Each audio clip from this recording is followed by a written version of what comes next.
vecinos, queridos amigos, un día más, bienvenidos a este Teatro Mira, a estas sextas jornadas de novela histórica de Pozuelo de Alarcón. Y a riesgo de ser reiterativa y pelma, insisto en que es verdaderamente emocionante ver este teatro lleno un día más. Van 4 y 6 años, que son unas cuantas jornadas dedicadas a hablar de historia. Y es enormemente gratificante para mí como organizadora y la asociación, por supuesto, como organizadora de este ciclo, para nosotros, escritores, para cualquiera que ame la historia y ame la literatura, esta respuesta. Gracias un día más a todos los implicados por parte del Ayuntamiento, a Belina, a Ana, a Eva, a Macarena, a todas las personas que desde el Ayuntamiento han apostado por estas jornadas. Gracias a Chani, nuestro presidente, que está aquí con nosotros en la mesa. Y bueno, presentar a Pepe Calvo Pollato, por mi parte, eso sí que es reiterativo, porque yo no sé si es el 5º año que viene ya o el 6º. Yo creo que no ha faltado ninguna edición. Es un clásico y una absoluta necesidad en estas jornadas de novela histórica contar con este maestro de la novela histórica, catedrático de historia, divulgador, conferenciante, como van a comprobar los que no le hayan escuchado todavía, absolutamente único, que nos ha hablado de muchas materias a lo largo de estas jornadas y que hoy viene a hablarnos del hombre que supuso un vuelco en la historia de las armas españolas, del ejército español, o sea, el gran capitán. Pepe, bienvenido, estás en tu casa. Gracias.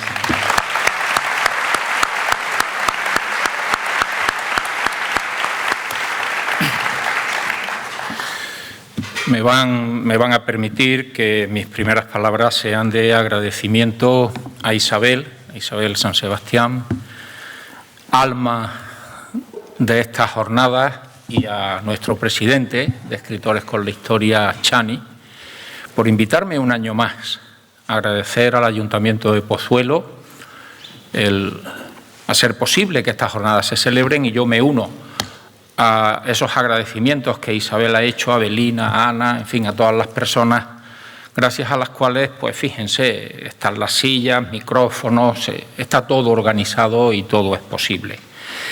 Y cómo no, a ustedes. Creo que en una ocasión les dije que he dado algunas conferencias a lo largo de mi vida y he visto mucha gente, pero nunca tanta como aquí. Por lo tanto, gracias por responder a esa llamada que Isabel les hace desde 6 años atrás, con las ganas y con la ilusión que lo hacen para hablar de novela histórica y hablar de nuestra historia. Este ciclo está dedicado a los grandes cambios, a los grandes vuelcos que se producen en nuestra historia, y cuando Isabel me propuso venir y escoger el tema, pensé en Gonzalo Fernández de Córdoba, más conocido como el Gran Capitán. Quizá alguno de ustedes se pregunte qué vuelco, qué cambio, qué significa. Pues el Gran Capitán significó un cambio sustancial, como van a ver a continuación, en muchísimas cosas. Nació en Montilla, de la campiña cordobesa, en el año 1453. Quizá algunos de ustedes recuerden que en la historiografía clásica se decía que la Edad Media terminaba en 1453 porque los turcos se apoderaban de Constantinopla y al día siguiente quedaba inaugurada la Edad Moderna, como si los cambios de una época a otra fuese un cartel que se colocaba y terminaba un tiempo y comenzaba otro. Pero miren, Gonzalo nace en 1453, y aunque hoy no podemos admitir que de un día para otro se pasa de un tiempo histórico a otro tiempo con características diferentes, sí está claro que la caída de Constantinopla en manos de Mehmed II, en manos de los otomanos, marcó el principio de una serie de cambios. Si quieren, desde un punto de vista estrictamente puntual, desaparecía el Imperio Romano, la parte oriental del Imperio Romano que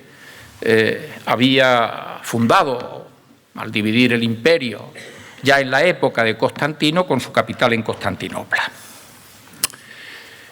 Gonzalo nace en una familia aristocrática, pertenece a los Fernández de Córdoba.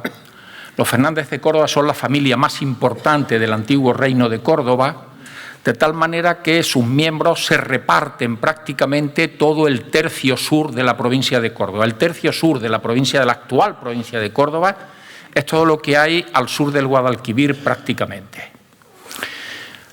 La línea principal son los Aguilar, a la que pertenece Gonzalo Fernández de Córdoba. Su dominio es Aguilar, Montilla, lo que hoy es Puente Genil, que entonces era el Pontón de Don Gonzalo, Montalbán, Monturque.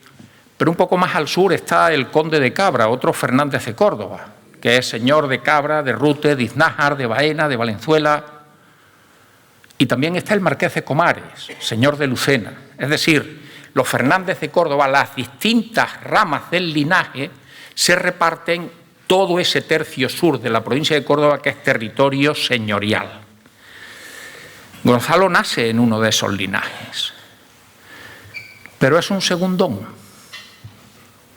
Es decir, no es el primogénito y, por lo tanto, ni va a heredar el título ni va a heredar los señoríos. Los segundones eran todos los hermanos menores de ese primogénito que recibía toda la herencia y que asumía el compromiso de cuidar de esos hermanos y buscarles el mejor acomodo posible. A las hermanas las dotaba, es decir, les proporcionaba una dote adecuada al rango familiar que podían tener para que contrajesen matrimonio con alguien de su mismo nivel, y los varones tenían fundamentalmente dos destinos. Ese debía ser el destino de Gonzalo. O bien engrosaba en las filas del clero, y de hecho es poco conocido, ingresó en un convento de jerónimos. En un convento de jerónimos que hay en las faldas de Sierra Morena, a una legua, 5 kilómetros de Córdoba, que se llama, y si alguna vez van por Córdoba, y yo se lo recomiendo, visiten San Jerónimo de Valparaíso. Allí profesó, no llegó a profesar, allí fue enviado el gran capitán para que iniciase una carrera eclesiástica, y a las pocas semanas el prior le dijo que se fuera de allí, que Dios no le había llamado por aquel camino. La otra posibilidad de Gonzalo era ser capitán, mandar una compañía, mandar una pequeña unidad militar y tratar de hacer algún cierto recorrido en el ejército, pero muy lejos de mandar grandes unidades, de mandar ejércitos y de convertirse en una figura importante. Eso estaba reservado, en todo caso, a su hermano, a Alonso de Aguilar, o estaba reservado al duque de Medinaceli o al de Alba, grandes personajes. Es decir, Gonzalo ha nacido en ese año en el que se decía que cambiaba un tiempo, terminaba una época para comenzar otra, es un segundón y, por lo tanto, está destinado a tener una vida, si no oscura, por lo menos poco relevante. Comienza la Guerra de Granada en 1481 y Gonzalo tiene ya cierta edad. Acabo de decirles que nacía en 1453, es decir, está cerca de la treintena, tiene 20 y tantos años. Y hasta aquel momento ha hecho pocas cosas. Quizá participó en la batalla de la Albuera. La batalla de la Albuera es una de las batallas que se dan en el conflicto que se produce al morir Enrique IV y la Beltraneja y sus partidarios disputan el trono a Isabel la Católica y sus partidarios. Una de las batallas que se libran en esa guerra es la Albuera. Es probable que Gonzalo pelease ahí, en la Albuera, pero no tenemos datos de qué pudo ocurrir. Había contraído matrimonio, de ese matrimonio no tuvo descendencia, su mujer fallece en el momento que da a luz, o iba a dar a luz, el primero de los hijos, y cuando se casa con ella, otro Fernández de Córdoba, el conde de Cabra, lo coge prisionero. Como toda familia que se precie, no podían verse unos a otros los Fernández de Córdoba. las calles de Córdoba se enfrentaban a muerte los partidarios de los Aguilar y los partidarios del conde de Cabra.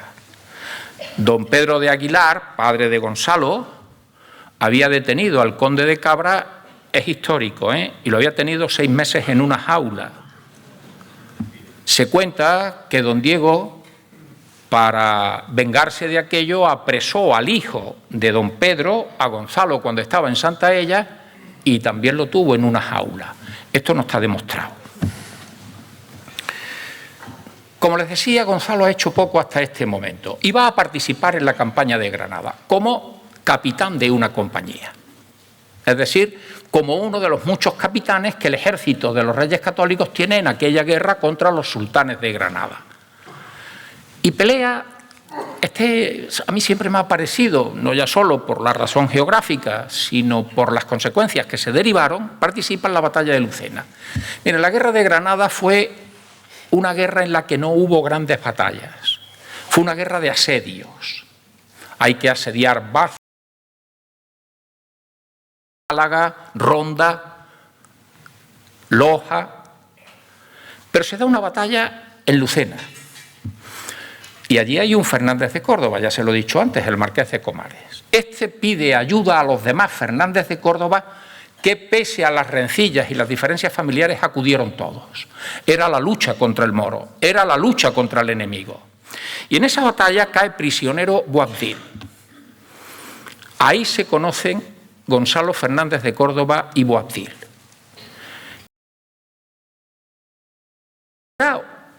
Una importancia notable, como veremos a continuación. Ese conocimiento que tienen el hijo de quien era el sultán de Granada, Muley Hacén, y Gonzalo Fernández de Córdoba. Se produce el asalto a Íllora, donde participa Gonzalo, el asalto que no llega a producirse a Loja, está defendida por Boabdil, que pese a haber caído prisionero en la batalla de Lucena, Fernando el Católico, que probablemente haya sido uno de los políticos, eso sí, probablemente uno de los políticos más importantes de nuestra historia, lo deja en libertad para que siga enfrentándose en una guerra civil a su padre, el sultán Muley, y debiliten el bando contrario. Boabdil está defendiendo Loja. Y para evitar el asalto, que siempre significaba una carnicería, le proponen que capitule. ¿Y qué dice Boabdil? Que el acuerdo de capitulación lo hará con Gonzalo Fernández de Córdoba, no con otro. Lo ha conocido cuando ha estado preso en Lucena. Y Loja capitula y se evita el asalto. Cuando en el año 91 se están negociando las capitulaciones para rendir Granada y evitar el asalto a lo que quedaba del sultanato de los nazaríes, que hubiese producido otra carnicería horrible, se busca la capitulación de la ciudad y se está negociando. Y todos los días los negociadores cristianos tienen que entrar en Granada, sin saber si iban a volver o no. Por eso Fernando el Católico ha pedido garantías, y las garantías de aquella época eran rehenes, es decir, gente importante garantice la seguridad de esos que todas las noches entran a negociar el acuerdo para la rendición de la ciudad. Fernando el Católico pide a Boabdil que le entregue a sus hijos, es decir, gente muy importante para el sultán, y que por lo tanto garanticen la seguridad de quienes están entrando a negociar. Y Boabdil dice que sí, pero con una condición. Quien cuidará de esos niños tiene que ser Gonzalo Fernández de Córdoba. Esos niños pasarán el tiempo de las negociaciones en Íllora, donde Gonzalo es alcaide de esa localidad, que hoy es un pueblo de la provincia de Granada.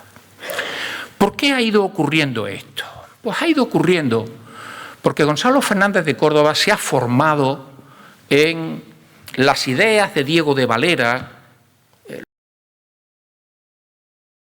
caballero, en los estertores de la Edad Media. Lealtad, honor a la palabra dada, no Yo estoy hablando del siglo XV, ¿eh? Es decir, mantener determinados ideales que habían quedado establecidos por el espíritu caballeresco de la Edad Media. En esos elementos se ha forjado y se ha criado Gonzalo. Y Boabdil lo sabe. Sabe que responde a la palabra dada, sabe que para él el honor es muy importante, sabe que la dispensa es también muy importante y por lo tanto puede confiar en él. Si hasta la guerra de Granada Gonzalo Fernández de Córdoba no había destacado, cuando esa guerra termine con la capitulación de Granada, Gonzalo ya es una figura en la que la reina Isabel ha reparado. Olvídense por completo de esa maldad que en una serie de televisión llamada Isabel se dejó caer sobre una especie de posible relación sentimental entre la reina y Gonzalo. Los historiadores no conocemos la historia de los sentimientos. Yo cuando escribo una novela ambientada en el siglo XVI, sé que unos personajes se dirigen a otros de vos o de vuesa merced. No se tuteaban nunca. Incluso los matrimonios. Pero me queda siempre una duda. ¿Y en la intimidad de la alcoba se decían vuesa merced? ¿O había otra forma de trato? No lo sabemos. No lo sabemos. La historia de los sentimientos es muy difícil. Hemos llegado a comprender y a conocer la historia de lo cotidiano, de las gentes que no estaban en los libros de historia, pero no conocemos la historia de los sentimientos.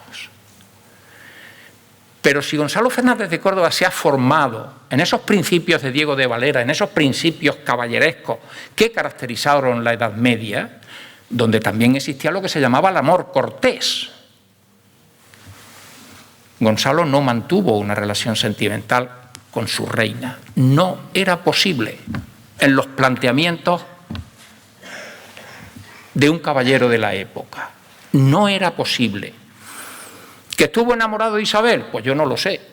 ¿Que Isabel estuvo enamorada de Gonzalo Fernández de Córdoba? Tampoco lo sé. Pero que hubiera una relación sentimental, a mí me parece, con esos planteamientos, que era imposible. La reina se ha fijado en Gonzalo. Le ha visto combatir en Íllora, le ha visto combatir en el asedio a Loja, le ha visto negociar la entrega de Loja, ha visto como Boabdil, en quien confía de todo el ejército cristiano, es en él, de tal manera que se produce 2 años después de terminar la guerra un cambio trascendental. Carlos VIII de Francia ha atacado Nápoles y en Nápoles quien reina es una rama menor de la dinastía aragonesa, una rama menor de la familia de Fernando. Y esa rama menor pide ayuda a la rama mayor, pide ayuda a Fernando. Y se decide mandar un ejército para enfrentarse a los franceses de Carlos VIII. Y ese ejército, se lo decía antes, debía mandarlo el duque de Medinaceli, el duque de Alba, Alonso de Aguilar, el hermano mayor de Gonzalo, pero un segundón. Y aquí hay otro vuelco extraordinario. Los reyes ponen a disposición de Gonzalo Fernández de Córdoba un ejército de 7.000 hombres que embarca en Málaga y marcha a Nápoles a combatir contra los franceses. Cambio sustancial. Que un segundón que hoy iba a un monasterio o a ser capitán de un ejército, de una compañía, esté mandando un ejército entero, eso era cambiar por completo lo que había venido siendo normal hasta aquel momento. Y Gonzalo Fernández de Córdoba combatirá en esa campaña de Italia, será la primera porque luego vendrá otra, y ahí quienes no le han querido dicen, claro, se ha dicho, nunca fue derrotado, y dicen, no, en Seminara. Nada más desembarcar Gonzalo con su ejército, se enfrentan a los franceses en Seminara y pierden esa batalla. Y pierden la batalla porque el rey Alfonso II se empeñó en presentarla en contra del criterio de Gonzalo.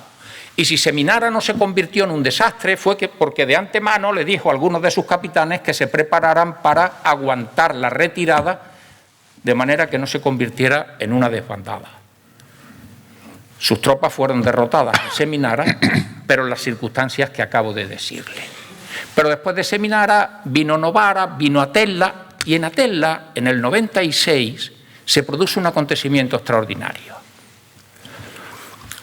En el año 96 el Renacimiento ya es una realidad, es decir, el intento de recuperar formas de vida, estilos arquitectónicos, maneras de afrontar la realidad ha empezado a tomar cuerpo, es ya una realidad. ¿Recuerdan ustedes cómo en el Bajo Imperio, de esto hablaría mucho Posteguillo el otro día, cómo en el Bajo Imperio se proclamaban los emperadores? En el campo de batalla las legiones proclamaban a un emperador. En el campo de batalla de Atella son los soldados de Gonzalo Fernández de Córdoba quienes empiezan a gritar. Es en el año 1496 cuando empieza a construirse el mito del gran capitán. Vence a los franceses, marcha a Roma y en ese momento, recuerden ustedes quién era el Papa, Alejandro Borja, que los italianos llaman Borgia, pero que su apellido, que es español, es Borja. Alejandro Borja es Papa y tiene una dificultad grave. A Roma no llega el trigo. El puerto de Ostia, que es el puerto por donde entra el Tíber y por donde subían los barcos cargados de trigo para alimentar a la población romana, estaba bloqueado por un corsario vizcaíno al servicio de Francia, Menaldo Guerra. Llevaban tratando de acabar con el control que Menaldo Guerra ejercía sobre Ostia 9 meses. El gran capitán resolvió el problema en 6 días. Cuando entró en Roma, entró en loor de multitud. La gente le aclamaba. Las grandes familias italianas, los Borghese, los Colonna, los Orsini, que vaya a su casa, que participe en su fiesta. El segundón que había nacido en Montilla el año que los turcos se apoderaban de Constantinopla. Está en el corazón de Roma, en el corazón donde las grandes familias de la aristocracia romana, vuelvo a repetir, se disputan el que él pueda acudir a las celebraciones que tienen. Y ahí empieza él a ver que el Renacimiento es mucho más de lo que se había pensado hasta aquel momento o había llegado hasta aquel momento a España. El Papa le otorga la Rosa de Oro, la máxima condecoración que el papado podía entregar, es decir, general en jefe del ejército pontificio. Y Gonzalo dice que él tiene un rey al que es leal. Y rechaza esa posibilidad con un sueldo de 50.000 ducados. Si yo les digo a ustedes que el sueldo eran 50.000 ducados, pues puede que esté repicando. ¿Y eso qué era? Pues piensen que un buen sueldo, y cuando digo un buen sueldo, algo que equivale tiempo, no sé, a 50.000 euros anuales, 4.000 o 5.000 euros todos los meses de sueldo, pues un buen sueldo de esos podía rondar los 100, 120 euros. Imagínense lo que eran 50.000. Gonzalo rechaza esa posibilidad porque está educado en los principios de Diego de Valera, el honor, la lealtad, el respeto a la palabra dada. Y regresa a España vencedor. Vencedor, y el rey de Nápoles le ha dado ya títulos. Duque de Sant'Angelo, duque de Sesa, duque de Terranova. Es decir, vuelve convertido ya en un personaje de la primera línea de la nobleza. Él había marchado a Nápoles como un segundón. Vuelve como un noble de la primera línea. De tal manera que cuando en 1501 otro ejército francés marcha sobre Nápoles, Gonzalo tiene que volver a Italia. Había habido una serie de debates muy fuertes, ese rey de Aragón, de Nápoles, había perdido la vida. Fernando el Católico ha pactado con los franceses repartirse el territorio, hay desacuerdos, los franceses quieren incorporar una serie de territorios que parece ser no habían quedado claros en el Tratado de Partición. Mandan a Gonzalo de nuevo. Y trastorna por completo, cambia por completo lo que se llama la poliorcética, el arte de la guerra. A lo largo de la Edad Media, el arma importante de cualquier ejército era la caballería. La infantería eran los peones, y como peones aparecen en la documentación. En realidad iban auxiliando a un caballero. Imagínense un caballero con una armadura que podía pesar 30, 40 kilos, más incluso, que es derribado del caballo. No se puede levantar. Los peones están para ayudarle, levantarle y montarlo de nuevo en el caballo. Es decir, la infantería tiene muy poca importancia desde el punto de vista militar. Pero estamos en el Renacimiento. Las legiones romanas eran fundamentalmente de infantería, como los hoplitas griegos, las falanges macedónicas, las falanges tebanas. Era la infantería la que decidía las guerras en el mundo antiguo. Y el Renacimiento quiere resucitar muchos aspectos de la vida del mundo antiguo. Y en esta segunda campaña de Italia, Gonzalo va a poner de manifiesto el valor de la infantería. Va a enfrentarse a la que se consideraba la mejor caballería del mundo, que era la francesa. Y va a hacerlo con cabeza. La frase se le ha atribuido a mucha gente, entre ellos a Unamuno. Esa frase dice que de cada 10 españoles, 9 investimos y 1 piensa. Gonzalo era de los que pensaban.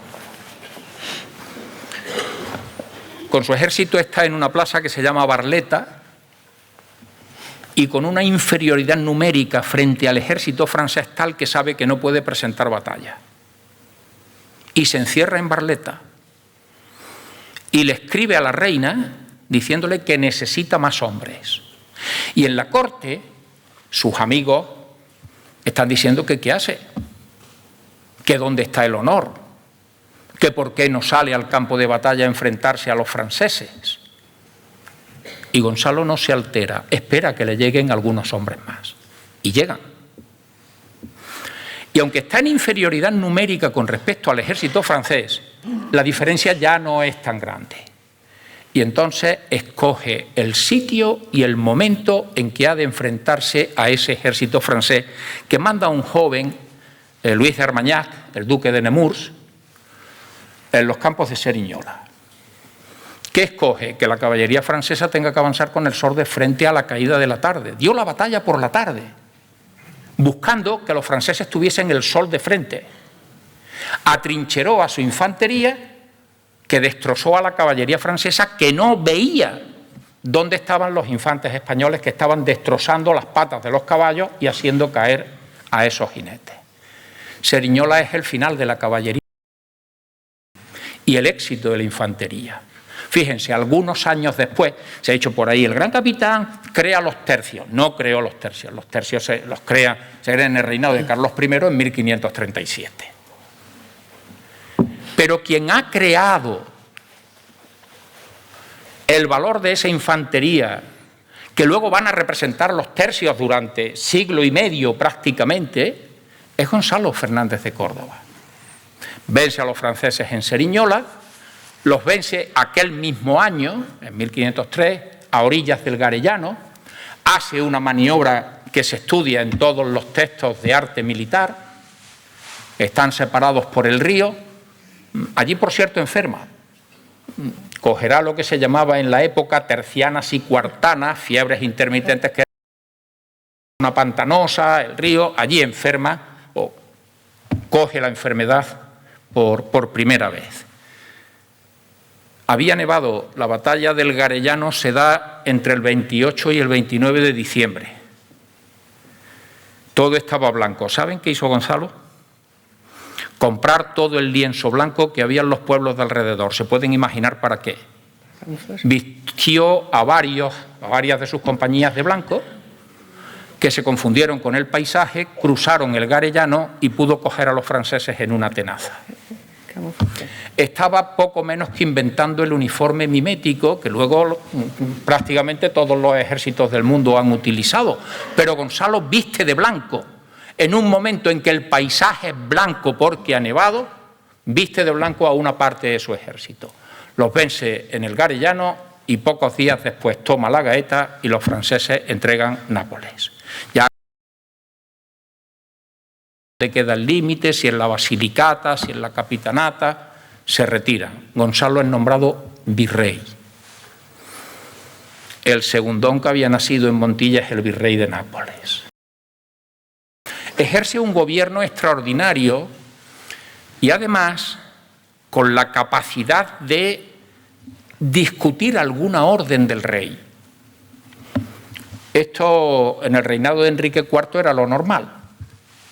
Recuerden la serie Isabel. La nobleza le tenía tomada la medida a Enrique IV y campaba a su respeto.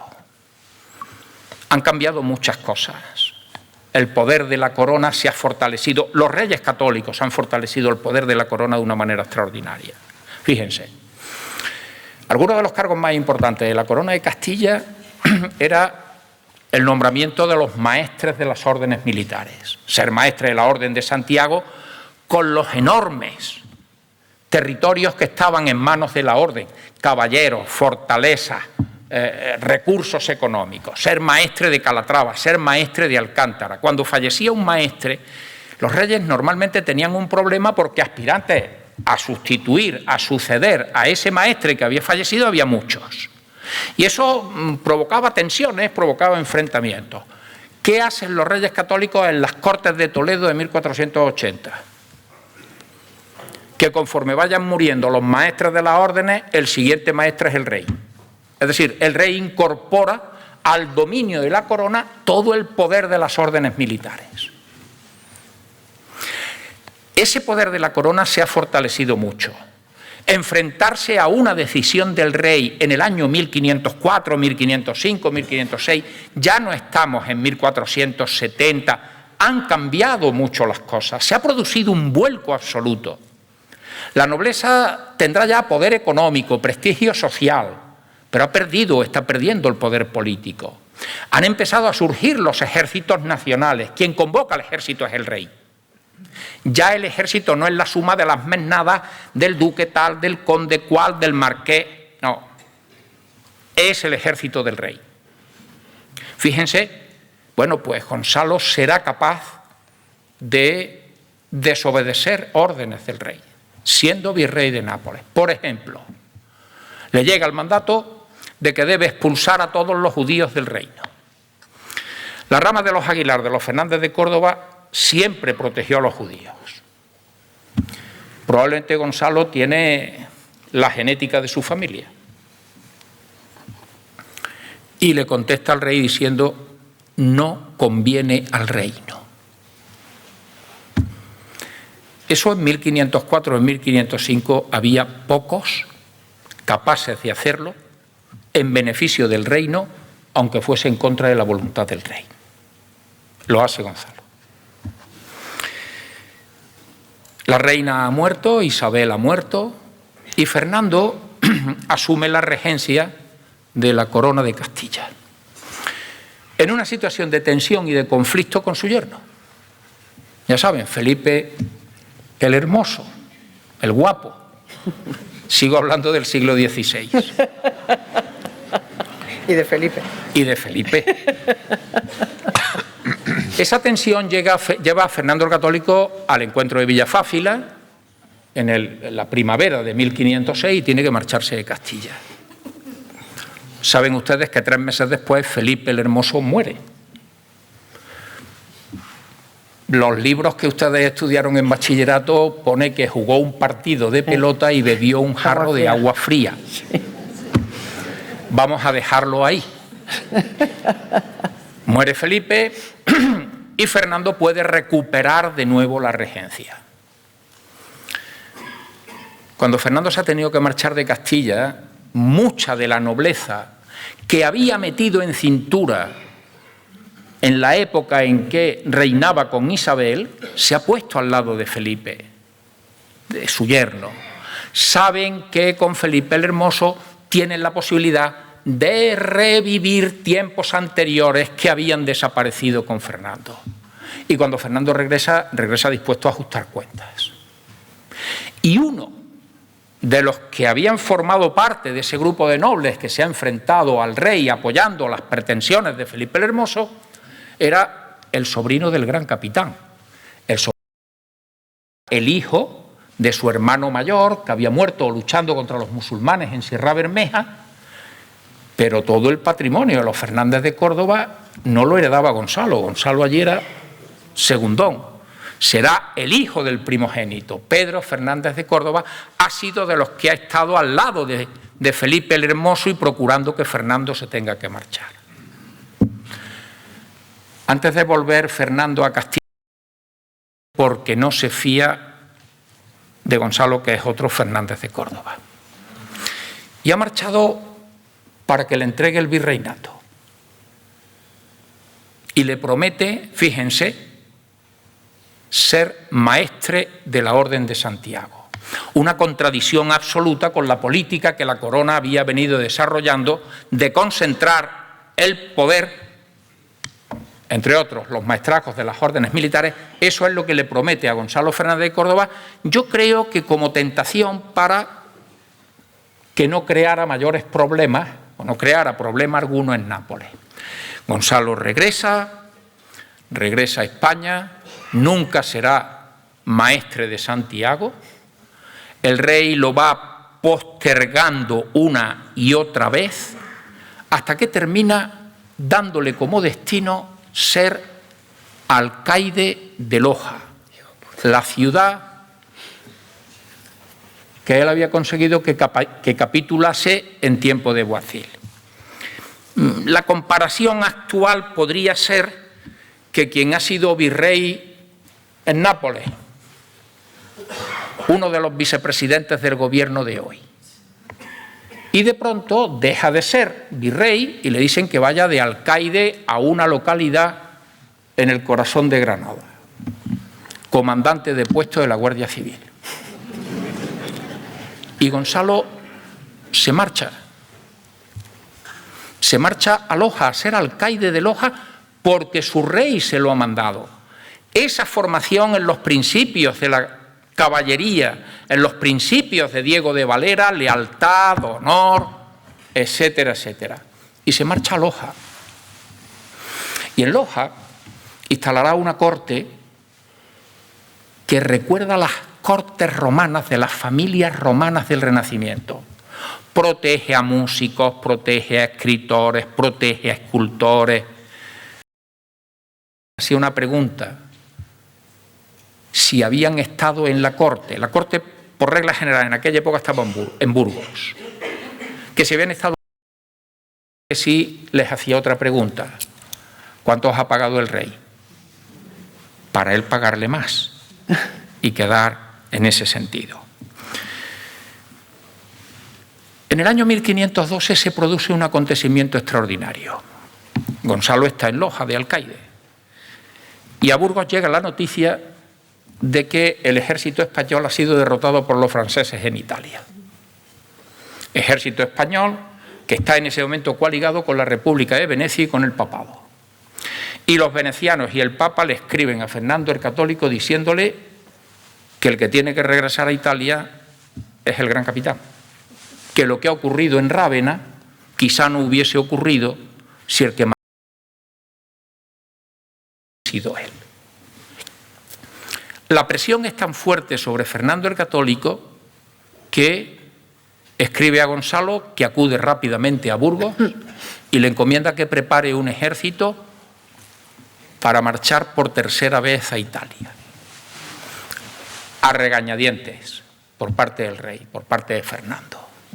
Gonzalo se entusiasma de nuevo, llamó. Uno es una figura colosal, ¿no?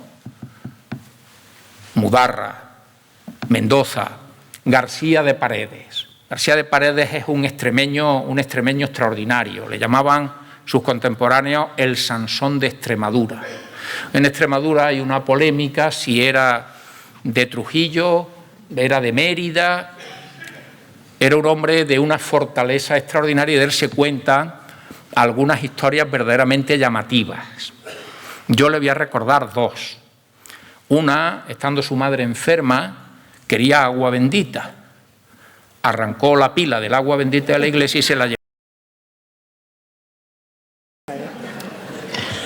La otra es que estaba cortejando a una dama, digamos que a la forma en como entonces, a través de una reja. Es decir, la dama estaba en el interior en la casa y García de Paredes en la calle. Debió, en fin, alterarse en aquella relación. El honor de la dama quedaba mancillado. Decisión de García de Paredes. Está escrito en una de esas historias. Arrancar todas las rejas de la calle. Con lo cual el honor de la dama quedaba a salvo. Gonzalo llama a estos capitanes, a estos hombres que han peleado con él en Italia en esa segunda campaña entre 1501 y 1503 y preparan el ejército que ha de embarcarse en Málaga. Y cuando todo está preparado, el rey le escribe diciendo que disuelvan el ejército y que no marche a Italia. Yo creo que fue el golpe final que Gonzalo va a recibir. Las tercianas, las cuartanas se acentúan y muere el 2 de diciembre de 1515. Se va a llevar un año con Fernando. Fernando morirá en enero de 1516. Cuando muere, hasta el conde de Tendilla, que no se llevaba bien con él, el conde de Tendilla, que era el capitán general de Granada, se refería a Gonzalo como el vecinillo de Córdoba. Hasta Tendilla acude al entierro. Nos cuentan las crónicas que están 200 banderas, las de las unidades que él ha mandado y las que ha arrebatado al enemigo, adornando la sala donde se está llevando a cabo el funeral. Muere y su mujer, su segunda mujer, María Manrique, ha decidido que lo entierren en los Jerónimos de Granada. Él había sido llevado a un monasterio de Jerónimos para ver si profesaba. Cuando vayan por Granada, acérquense a San Jerónimo y vean el programa iconográfico. Se hizo hace años una tesis doctoral espléndida sobre la iconografía que hay en el presbiterio donde está la tumba de Gonzalo Fernández de Córdoba, del gran capitán. En aquella época la alegoría era muy importante. Las imágenes tenían un significado. Muchos de esos significados los hemos perdido con el tiempo, pero otros se mantienen. Es una defensa del honor, de la caballerosidad, de la lealtad, de Gonzalo Fernández de Córdoba ha jugado frente a la deslealtad, la falta de reconocimiento, el engaño, etcétera, etcétera, que algunos trataron de tenderle. Está expresado, y como les digo, se hizo en la Universidad de Granada una tesis espléndida sobre ese programa iconográfico. Pero el mito a surgir en el campo de batalla de Atella con el nombre del gran capitán se va a mantener a lo largo de la historia. Si ustedes repasan las grandes obras de nuestra literatura, verán que en ellas se alude al gran capitán. Aparece en el Lazarillo de Tormes. Le dedica a Lope de Vega una comedia, donde es una comedia de enredo, donde aparece la famosa historia de las cuentas del gran capitán. Las cuentas del gran capitán existen en Simancas. Hay un volumen de este porte, de este grosor, donde están justificados los muchos ducados que recibió para mantener un ejército en combate durante años. Tenía que pagarle a los soldados, tenía que pagar espías, estaba siempre informado de cuál era la posición y la situación del enemigo, pagaba mucho dinero a esos espías y justifica absolutamente todo el dinero que hay. Lo que pasa es que en ese mito y en esa leyenda que empieza a construirse hay un administrativo, vamos a llamarlo así, que le pide que explique determinados gastos que ha tenido que ejecutar.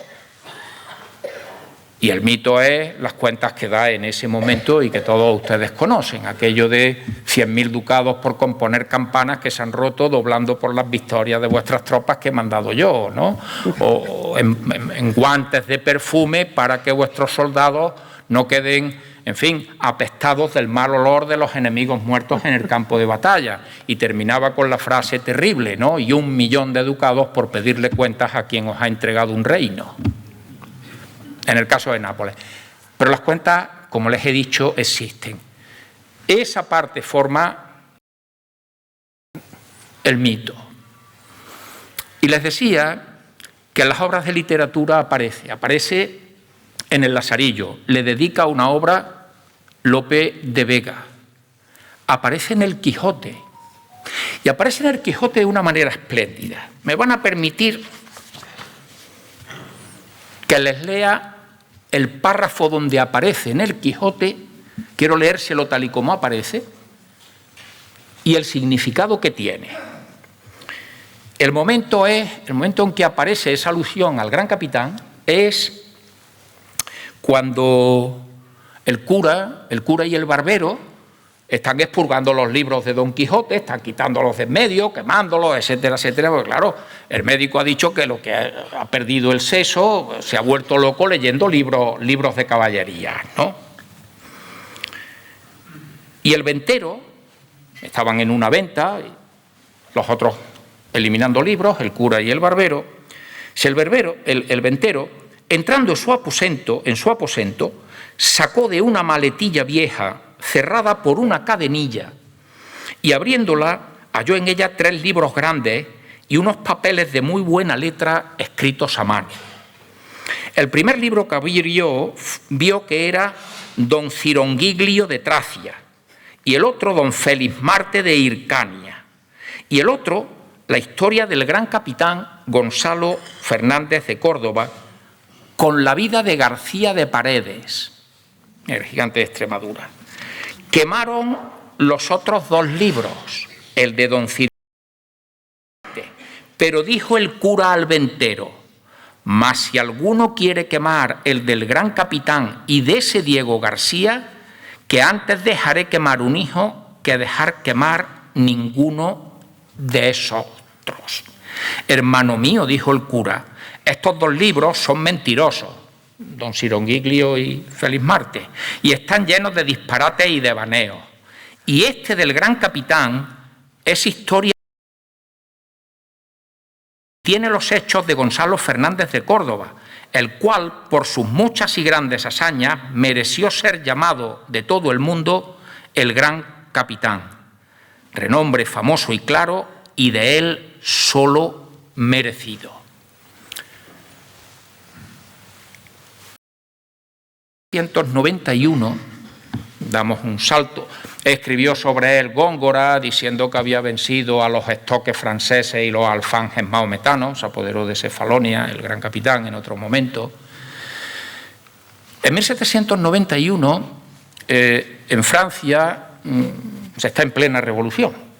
París es una ciudad que está en efervescencia. Y hay lo que hoy llamamos un éxito literario, eso que se denomina un bestseller. ¿Saben ustedes cuál era el bestseller que había en París? Un libro de Jean-Pierre Clarisse de Florian que se llamaba Gonzalo du Córdoba o Granada reconquistada. Que en Francia el bestseller estuviese dedicado a un español. La única explicación que yo he encontrado a que el libro de Florian de Clarís se hubiese convertido en un bestseller es que había vencido a los ejércitos del rey de Francia. Y se estaba poniendo en cuestión la figura del rey, que va a ser decapitado, guillotinado, muy poco después. Es la única razón que yo encuentro para que eso ocurra de esa forma. Concluyo. Gonzalo Fernández de Córdoba, en mi opinión, es el prototipo de un personaje que vive entre dos mundos. Nace en el siglo XV y muere en el XVI, nace cuando la Edad Media está dando sus estertores, es lo que decía Johann Huizinga en un libro precioso que se llama El otoño de la Edad Media. Ese otoño de la Edad Media está alumbrando un cambio sustancial que es el Renacimiento. Gonzalo Fernández de Córdoba forma parte de ese cambio, forma parte de ese vuelco de la historia. Y además lo aplica al terreno donde él se convierte en una figura esencial de nuestra historia, que es en la milicia, que es en el ejército. El papel de la caballería, en que una carga de caballería había resuelto una batalla en la Edad Media, deja de ser tan importante porque ese papel, quien va a ocuparlo, es la infantería. Esa infantería que es la que Gonzalo Fernández de Córdoba, no es que la haya creado, ya hemos dicho que existía desde muy antiguo, recupera el papel que había tenido en otro tiempo. Y como suele ocurrirnos, pues solemos valorar muy poco a lo que son nuestros grandes personajes. En buena medida, Gonzalo es hoy uno de los olvidados y hasta preteridos por el hecho de ser militar, por el hecho de ser un soldado, ¿no? En Escritores con la Historia, Chani lo ha repetido, Isabel también muchísimas veces, cambiar eso que se ha denominado la leyenda negra y que nosotros alimentamos por una leyenda rosa. Pero sí pretendemos poner en valor personajes y acontecimientos de nuestra historia que fueron extraordinariamente brillantes. Y yo estoy convencido, y he tratado de exponérselo a ustedes, de que Gonzalo Fernández de Córdoba, el gran capitán, es uno de ellos. Y no lo digo porque yo sea también cordobés, sino que he dado razones suficientes. Muchas gracias.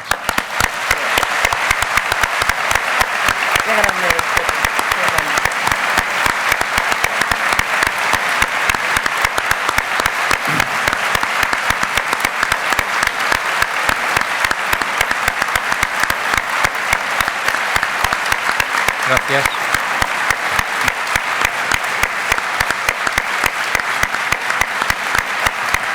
¿Me pongo de pie?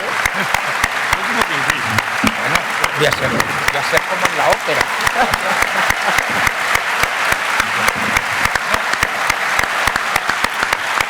Bueno, vamos a ver si hay preguntas. Bueno, ustedes comprenden por qué viene todos los años, ¿verdad? Es absolutamente incomparable e insustituible. Gracias, Pepe. Magistral conferencia. Y quien no estuviera ya enamorado de Gonzalo Fernández de Córdoba, seguro que lo está. No tanto el rey Fernando, que a mí me ha recordado a ciertos personajes contemporáneos, pero, o sea, la antítesis, directamente. Fernando el Católico, yo lo he dicho de pasada, es un gran político, o sea, sin duda ninguna, ¿no? Gonzalo no lo es. Gonzalo es otra cosa. Un caballero. Es decir, es un soldado que está educado en unos principios a los que se mantuvo fiel hasta el final, ¿no? Hasta eso de ser virrey en Nápoles, de los cargos más importantes de la corona, a aceptar que lo han mandado de alcaide a Loja, de responsable del castillo de Loja, que es lo que es un alcaide, ¿no? Yo creo que es una figura singular. No les he dicho algo que me parece muy importante y que en este tiempo que nos está tocando vivir, creo que tiene un valor extraordinario. Gonzalo Fernández de Córdoba no admitía que las mujeres fuesen botín de guerra a principios del siglo XVI. ejecutó soldados de su ejército por haber violado mujeres considerándolas botín de guerra. Decía, bébanse todo el vino que encuentren, quédense con todo el oro y la plata, saqueo de una ciudad que han tenido que tomar al asalto. El resultado de la ciudad era saquearla. Pero hay que respetar a las mujeres, los principios de Diego de Valera. Por eso les decía que no conocemos la historia de los sentimientos, pero, en fin, esas cosas que se dejan caer, que a mí me parecen más peligrosas que las que se afirman con contundencia, la serie Isabel, que no era una mala serie, pocos medios, pero buena, se dejaba caer eso y yo creo que en absoluto. Seguro que hay alguna pregunta. Sí. ¿Hay un micrófono por ahí? Sí, sí. Ah. Allí hay otra persona. Ahí.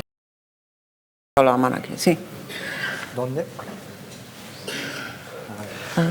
Hay un caballero que... ¿Dónde está el...? Ahí hay un señor que tiene la mano levantada. Aquí hay uno y hay otro. Es que hay varias. Hay varias. Vale, vale.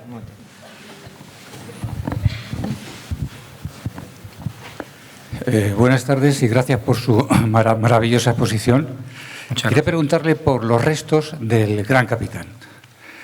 Se ha escrito mucho, los franceses, en fin, a ver qué usted nos puede decir.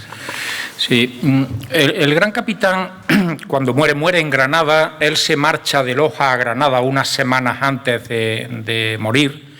Se siente ya muy mal con la malaria, con las tercianas y con las cuartanas. Granada se puede visitar, hoy es un convento donde muere. Las monjas te dicen, y esta es la cama donde falleció el gran capitán. Bueno, no lo sé, pero bueno, al menos así lo cuentan ellas, ¿no? Termina enterrado definitivamente 10 años después, en 1525, en San Jerónimo. Y cuando los franceses llegan, si en Granada ven la cabecera de San Jerónimo, se recogen las estrofas de Góngora, que decía vencedor, y estoques franceses, ¿no? Cuando los franceses en la Guerra de la Independencia llegan a Granada, quien manda las tropas francesas allí es el general Sebastiani, y abrieron la tumba de Gonzalo Fernández de Córdoba. Se cuenta que incluso la ultrajaron, ¿no? Ultrajaron el cadáver, ¿no? Lo que sí se sabe es que lo tiraron al Genil y que hoy en la tumba lo que existe es el mausoleo que María Manrique mandó construir. Pero los restos no están allí. Eso es lo que pasó. No quedan los restos. Los franceses los acabaron.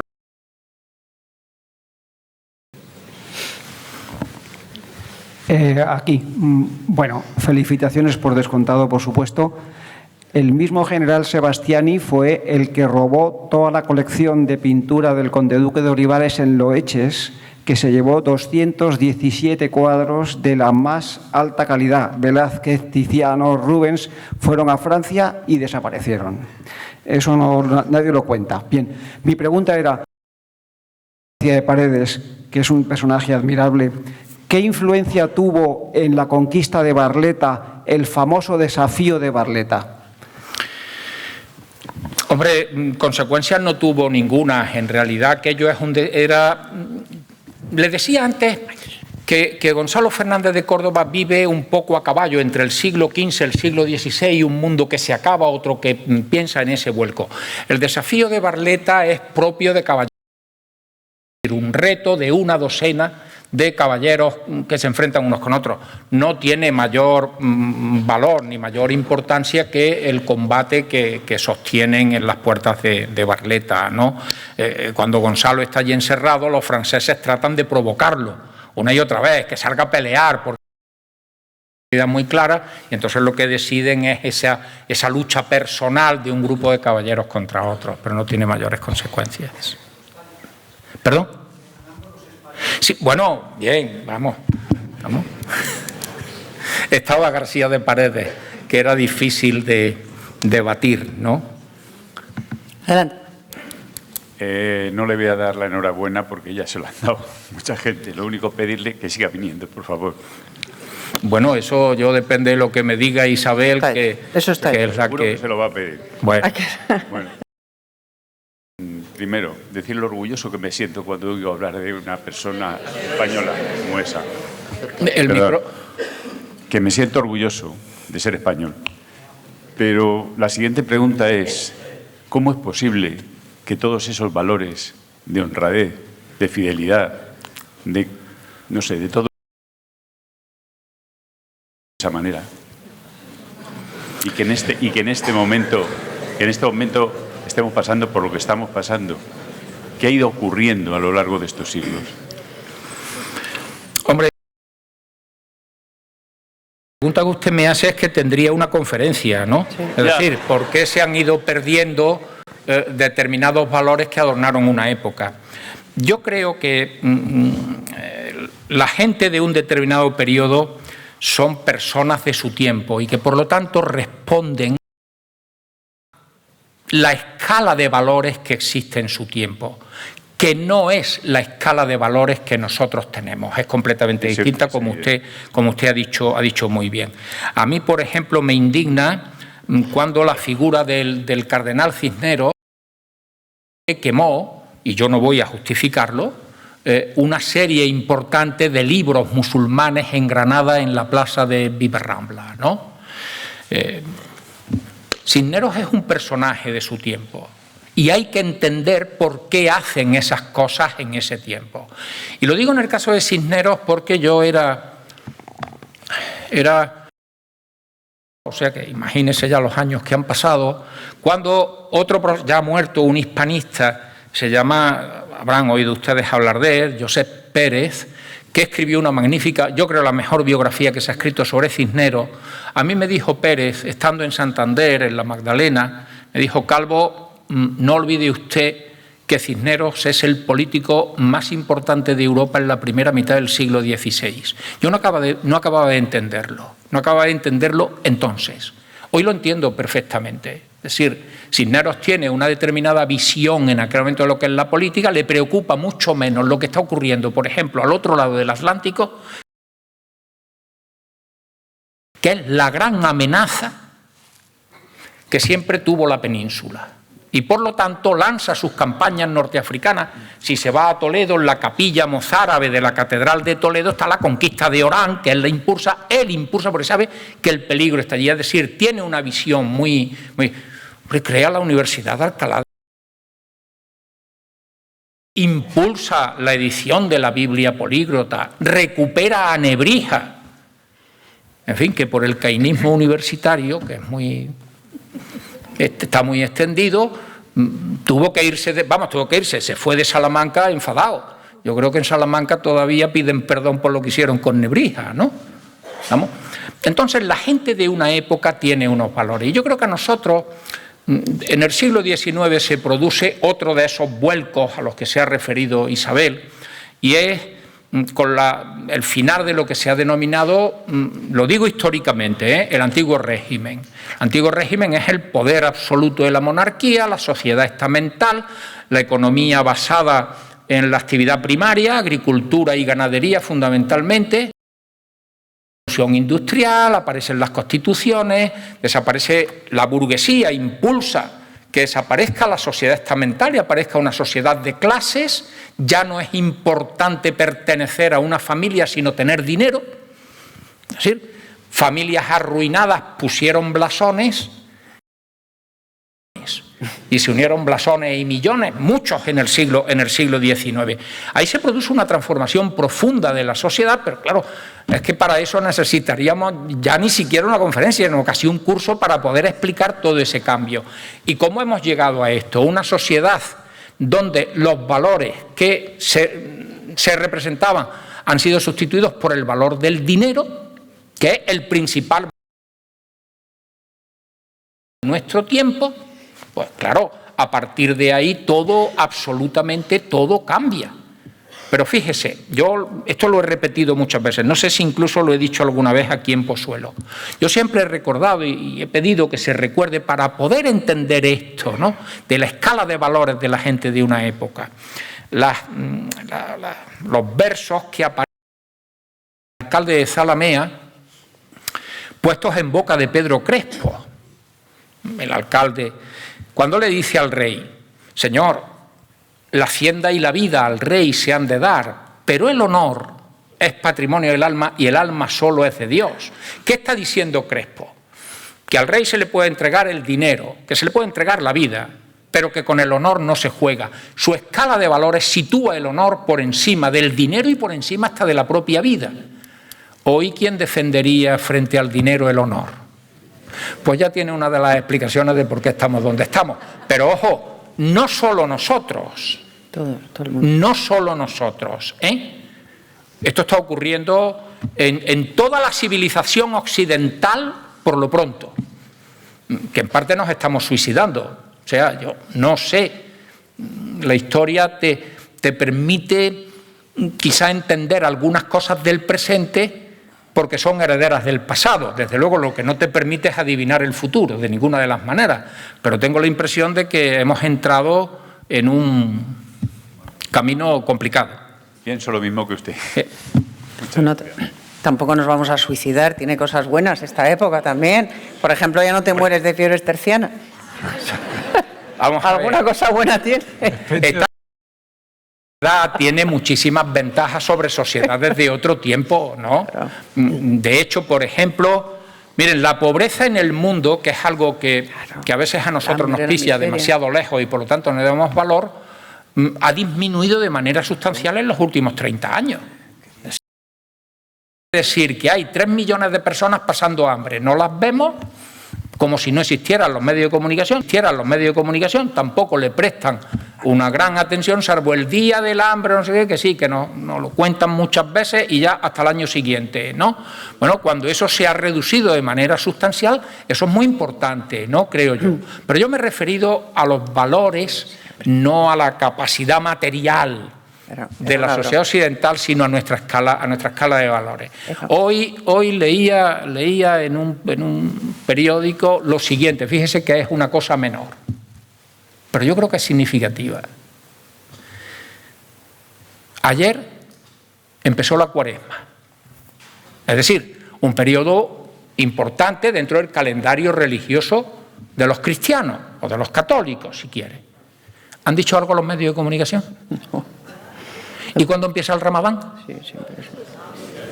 Y el Año Nuevo Chino y todo tipo. Esos son valores. Sí, exacto. Esos son valores con los que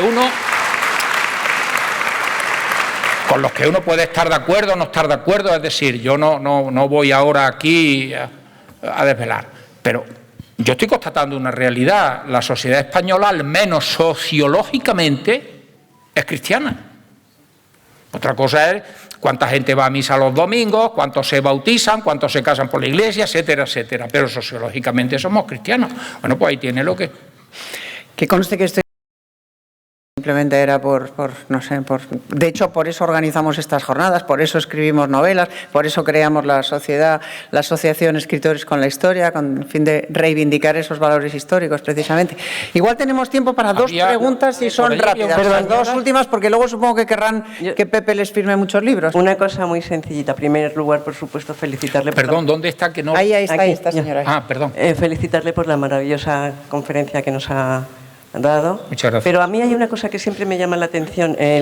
Yo admiro profundamente al gran capitán, profundamente, con esos valores que son inamovibles.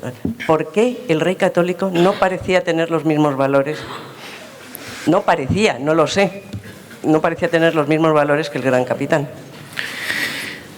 Mire, tengo en la punta de la lengua una respuesta que no sé si debo dársela, ¿no? Sí. Fernando el Católico fundamentalmente es un político. Y por lo tanto busca soluciones a la situación política. Y le voy a poner un ejemplo. Yo creo que el gran capitán difícilmente lo hubiera hecho. Cuando ha muerto Isabel, el luto oficial de la corona señalaba que durante un año el rey no debía casarse. Sin embargo, Fernando el Católico va a contraer matrimonio antes de que se cumpla un año de la muerte de Isabel. Y va a hacerlo por una decisión política. Es decir, está alterando, digamos, los planteamientos caballerescos que señalaban que el rey debía guardar el luto y no contraer matrimonio en un año, etcétera, etcétera. Se da cuenta de que cuando él negocia con el rey de Francia el matrimonio con Germana de Foix, se ha dado cuenta de que su reino, que es Aragón, puede quedar emparedado por la Castilla que va a gobernar su yerno, que acaba de echarlo, y por el francés. Sitúense en un mapa. Aragón queda emparedado entre los Pirineos y la separación de Castilla con Aragón. En ese acuerdo matrimonial con Germana de Foix se expresa claramente que si el matrimonio tiene un hijo varón, en Castilla podían reinar las mujeres, en Aragón no. Es decir, en Aragón una mujer puede transmitir los derechos, en la Edad Media, estoy hablando, pero no puede ser reina. En Castilla sí. Doña Urraca fue reina. De eso les hablaré yo el año que viene. ¿Estamos? Y doña Petronila no. Y doña Petronila no. Exacto. Por ejemplo, si tiene un hijo varón de ese matrimonio con Germana de Foix, será rey de Aragón. Está dinamitando la unión dinástica que tanto había costado construir con Isabel y con Fernando, pero claro, hay que conocer también cómo Isabel plantea en 1474 el dominio en Castilla. Pero claro, es que esto requeriría otra conferencia, ¿no? Pero, por ejemplo, en ese momento, diciembre de 1474, Enrique IV ha muerto la noche del 11 al 12 de diciembre. Todo esto me lo sé muy bien porque ya me hago propaganda. El día 6 sale la novela El Rey Regente, donde se cuenta todo esto. Bueno, pues le voy a contar. Del 11 al 12 de diciembre muere Enrique IV. El 12, Isabel, que está en Segovia, lo sabe. Fernando no estaba con la reina. Fernando estaba en Aragón. Había ido, llamado por su padre, por Juan II, a resolver unos asuntos. Y le dicen los consejeros a Isabel, hombre, con ella está Andrés Cabrera, Gonzalo Chacón, es decir, todos los hombres que estuvieron al lado de Isabel. Le dicen que por qué no espera que venga Fernando. La respuesta de Isabel es que la reina es ella. ¿Estamos? Y le dice, bueno, vamos a escribir. Le dice, no, cuando yo me haya coronado como reina. Le escribo después. Fernando llegó a Segovia con las de Caín, vamos, y eso que le preparó una entrada triunfal para tratar de aplacarlo, etcétera, etcétera. Pero tuvo, perdónenme la expresión, los redaños de no salir a recibirlo. La reina era ella, se quedó en el Alcázar y le dijo que el aragonés venga. Pues eso mismo había hecho Urraca 3 siglos antes. Claro, pero todo esto luego hay que llevarlo a los papeles. Es complicado, muy complejo lo que se acuerda, cómo se van a dar los decretos. Isabel ahí dice de que vaya el nombre de Fernando delante. Muy bien. El nombre de, en fin, y todo eso es extraordinariamente complicado. Fernando es un político. Fernando es un político.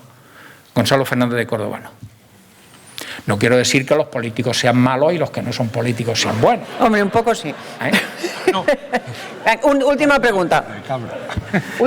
Hombre, yo estuve dedicado a la política un tiempo de mi vida, quizá por mi mala cabeza, ¿no? Pero bueno. Por eso la conoces.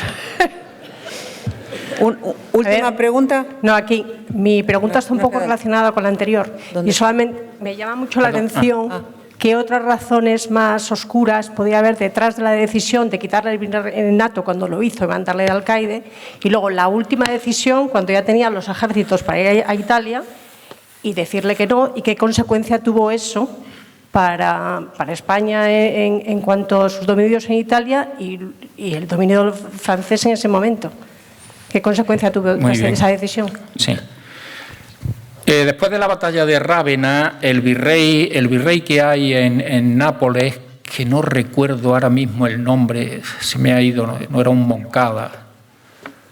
Bueno, el virrey que hay en Nápoles lo que recibe, porque si sitúan Italia en un mapa, Rávena queda al norte de Roma, un poco al norte, ya en la costa del Adriático, cerca de la costa del Adriático, más al norte, ¿no? Los españoles han subido hasta el norte. Ellos lo que controlan es Nápoles, es decir, el reino que se llamaba de las dos Sicilias, el reino de Nápoles, subió al norte por una alianza que mantienen con los venecianos para evitar que los franceses se instalen en Lombardía. Por eso están peleando allí, es decir, evitar que el poder francés cruce los Alpes y se apodere de Milán, del Ducado de Milán, del Valle del Po. No sé lo que el virrey, no me acuerdo, bueno, el virrey, el rey le dice al virrey que se repliegue al sur de los estados pontificios y defienda Nápoles, que es lo que interesa en ese momento. Por lo tanto, España no es que se repliegue de sus territorios, sino que deja de presionar en el norte temporalmente, porque 10 años después los franceses vuelven a intentar apoderarse de Lombardía, ya en la época de Carlos I, y deciden enfrentarse a los franceses. Será Pavía, la batalla de Pavía, en que los españoles se apoderan, ya no defienden que los franceses no estén, sino que se apoderan del Ducado de Milán, y de hecho formará parte del Imperio Español pues hasta la Paz de Utrecht, hasta 1713. ¿Estamos? O sea que las consecuencias no fueron particularmente graves, en el sentido de lo que hay es un repliegue estratégico en un momento determinado para no... Y los franceses no avanzaron más, ¿no? Aquello se quedó en una especie de tabla. En esa batalla hay otro personaje enormemente atractivo, que es Pedro Navarro. Pedro Navarro era el que mandaba la infantería y evitó que lo de Rávena fuera un desastre muchísimo mayor, y cayó prisionero. Y de nuevo volvemos a don Fernando. Cuando un personaje importante, tanto si los piratas berberiscos lo hacían cautivo, como a Cervantes, que tuvo la desgracia de llevar unas cartas nada más y nada menos que de don Juan de Austria al conde de Cabra, al duque de Sesa, que era el nieto del gran capitán, ¿vamos? Claro, cuando vieron que llevaba aquellas cartas pidieron un rescate tremendo por él. Bueno, pues quien tiene a Pedro Navarro piden un rescate extraordinario, 20.000 ducados. Fernando el Católico se negó a pagarlos. Los pagó el rey de Francia. Y Pedro Navarro, que era uno de los grandes generales, que había peleado como uno de los oficiales del ejército del gran capitán, luchó con los franceses. Probablemente Gonzalo no lo hubiese hecho tampoco. Digo probablemente, como no lo cogieron nunca prisionero, salvo su tío Diego, el conde de Cabra, si es que lo metió en la jaula. ¿Sabes quién estuvo en radio? Bueno, pues hasta aquí hemos llegado hoy. Ahora Pepe va a firmar encantado todos los libros que ustedes quieran someterle a la firma. Cualquiera de los que se compren es fantástico. Cualquiera, desde la Ruta Infinita, cualquiera, la República, cualquiera. Y nosotros nos vemos mañana con Antonio Pérez Henares para clausurar esta sexta edición de las jornadas y empezar a preparar la del año que viene. Muchas gracias.